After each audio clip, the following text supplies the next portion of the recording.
Test 4. This is the IELTS listening test. You will hear a number of different recordings and you will have to answer questions on what you hear. There will be time for you to read the instructions and questions and you will have a chance to check your work. All the recordings will be played once only. The test is in 4 parts.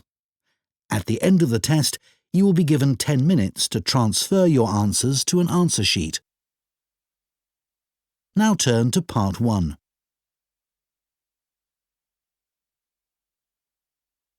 Part 1. You will hear a man who works at an employment agency phoning a woman who is looking for a job. First, you have some time to look at questions 1 to 5.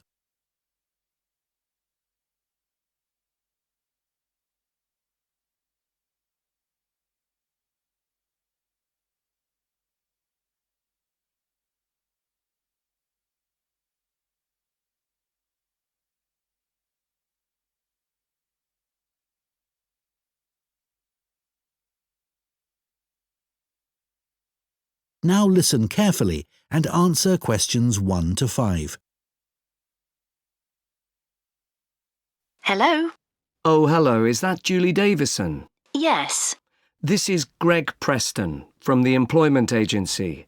We met last week when you came in to inquire about office work. Oh, that's right.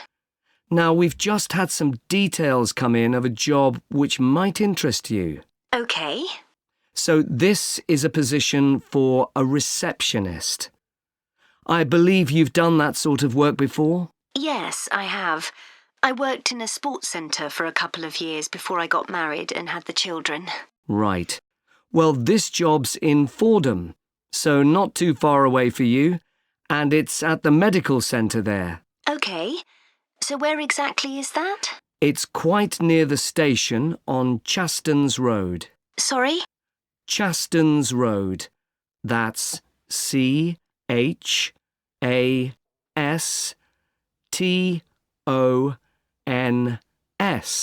OK, thanks. So what would the work involve?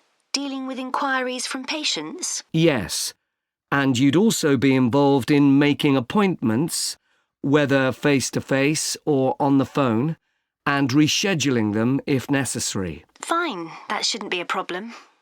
And another of your duties would be keeping the centre's database up to date. Then you might have other general administrative duties as well, but those would be the main ones. OK. Before you hear the rest of the conversation, you have some time to look at questions 6 to 10.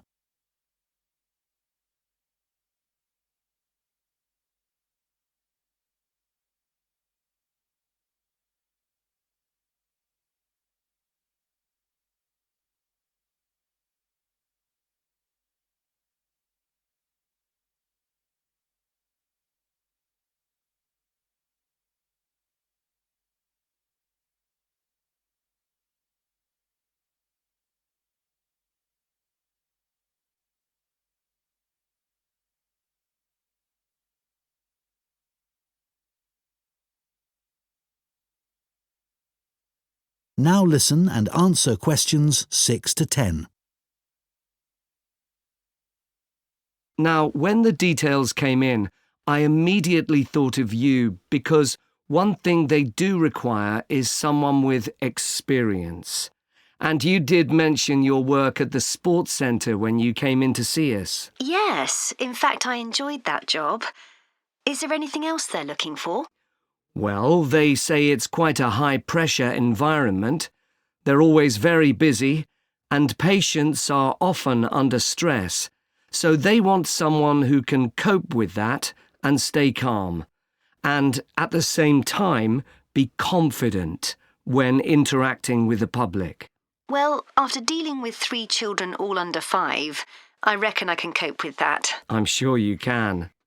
And then another thing they mention is that they're looking for someone with good IT skills. Not a problem. So you'd be interested in following this up? Sure. When would it start? Well, they're looking for someone from the beginning of next month. But I should tell you that this isn't a permanent job. It's temporary, so the contract would be just to the end of September. But they do say that there could be further opportunities after that. OK. And what would the hours be? Well, they want someone who can start at 7:45 in the morning. Could you manage that? Yes, my husband would have to get the kids up and off to my mother's. She's going to be looking after them while I'm at work. What time would I finish? 1:15. That should work out all right. I can pick the kids up on my way home, and then I'll have the afternoon with them. Oh, one thing. Is there parking available for staff at the centre? Yes, there is. And it's also on a bus route. Right. Well, I expect I'll have the car, but it's good to know that. OK, so where do I go from here? Well, if you are happy for me to do so, I'll forward your CV and references, and then the best thing would probably be for you to phone them so they can arrange for an interview. Great. Well, thank you very much. You're welcome. Bye now. Bye. That is the end of Part 1. You now have 1 minute to check your answers to Part 1.